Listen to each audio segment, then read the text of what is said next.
Hello, all of my amazing Sunday school teachers. I am sorry I'm not sending this video earlier this week. I've had a broken phone all week and we are just now getting it restored. Yay! You don't realize how much you need your phone.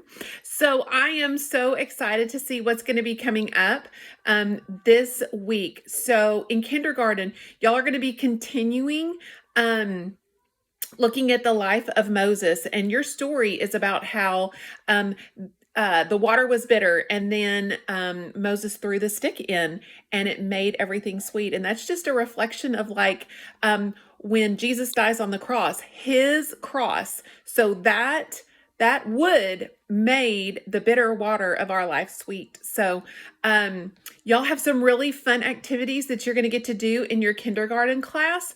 One of them you're going to take and they can watercolor things, and then they're going to take the water, and then you look at that water and go, is that dirty? Would you want to drink that water? Well, no.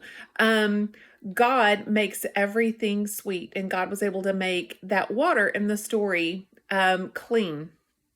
There's another really fun activity for those kindergartners. You're going to have a blue poster board, and they're going to take and get to throw some sticks, and you're going to get to talk about what are your actual needs that you have. So that's some really fun activities for the upcoming kindergartners. For our first grade through sixth grade, one of the really fun activities, I actually had fun practicing and playing with this.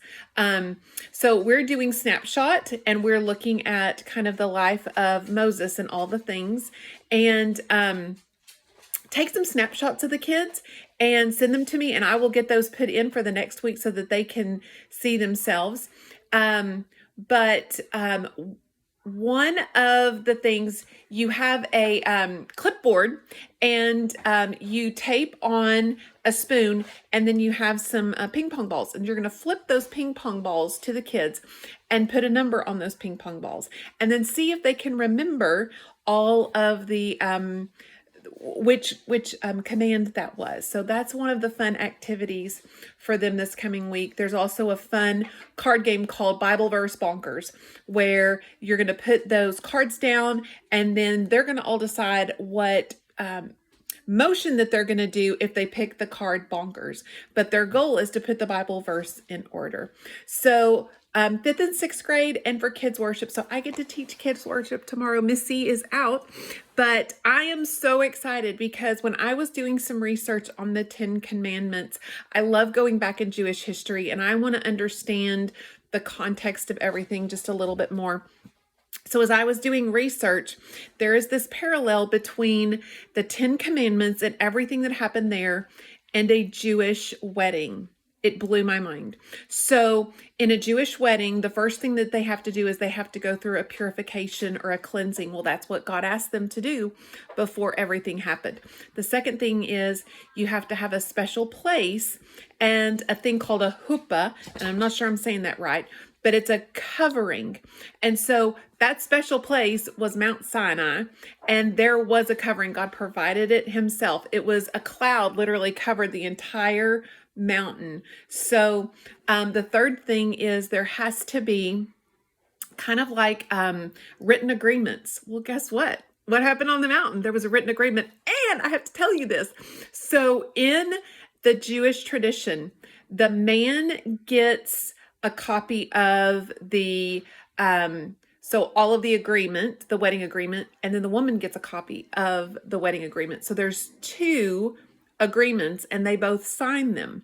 Well, in the 10 Commandments, I was, again, researching, there was 2 tablets. And in my mind, I always thought, 1 through 5 is over here, or maybe 1 through 4, and then the others are on the other tablet. No, there was 2 copies of the agreement. There was 2 readings, like 2 copies for him and for her. And then the last thing that there has to be is a symbol. And so now we have a ring that shows that this is a commitment. And so God sent his son to show us, this is the commitment that I am making to you. Like, he is the seal of that covenant, and he fulfilled the law. Just kind of blows my mind. When you actually look at the 10 Commandments and you look at how it would compare to like a marriage vow. If you look at it through the eyes of a marriage, it's actually mind-boggling. And if you want more information, I can send you that. But I don't look at the Ten Commandments the same anymore. It is this beautiful love commitment between God and his people. So that's what I'm going to be teaching on in kids worship, is this commitment, and what does that commitment mean? And so 5th and 6th graders, they are talking about relationships. They're wanting relationships. They're curious about what does it mean to have a boyfriend, girlfriend. But I want to encourage you, as you are talking to them, focus on that it is a full-time commitment, a relationship with God. And he is devoted to us. He never, ever, ever gives up on us. So I am excited to see what's going to be happening this week with the kids. Thank you for reaching out to these kids. Like, it is making an impact. I want to encourage you, continue to send those cards. Make text. You don't always have to send a postcard. Text the families and say, hey, I just noticed that Johnny wasn't here today. Or, hey, for kids that you normally see and you don't see them, just send that quick text to that family. I will make sure tomorrow morning you have a roster of those kids' names and addresses and phone numbers, and it'll be in your room so that you can text them or just send a postcard. So thank you all. I cannot wait to see you all in the morning. Y'all have a blessed Saturday.